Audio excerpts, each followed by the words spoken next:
Welcome back. So the equity market is trying to settle. It's a little mixed this morning. Let's find out what's the headline from the commodities universe. We have Manisha joining in with the latest. Manisha, good morning.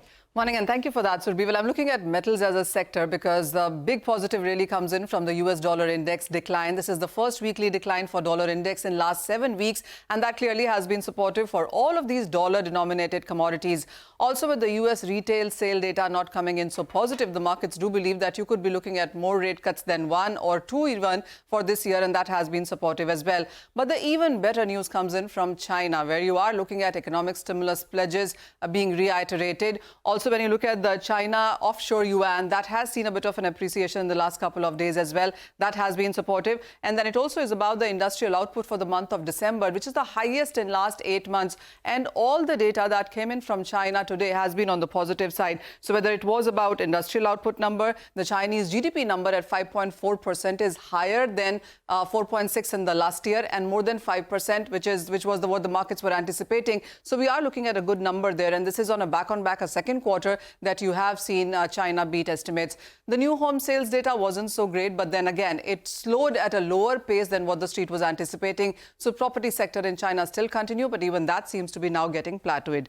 I want to talk about copper, we are looking at a 2-month highs onto this one. When you look at the Chinese data, the copper unwrought and product imports increased by 18% for the month of December. So China demand coming in strong has been positive. The other point to watch out is that China premium now stands at above $70 for a third straight week. That tells you that the buying has been consistent. Apart from that, Chile, which is the largest producer for copper, also has lowered its production guidance, which says there's lack of new deposits and investments and inventories, and that perhaps is supportive as well. Apart from copper, it's aluminum, which is trading at a 4-month highs right now. Aluminum prices gained up by 6% in previous year, and we've seen stronger gains continue into this year as well.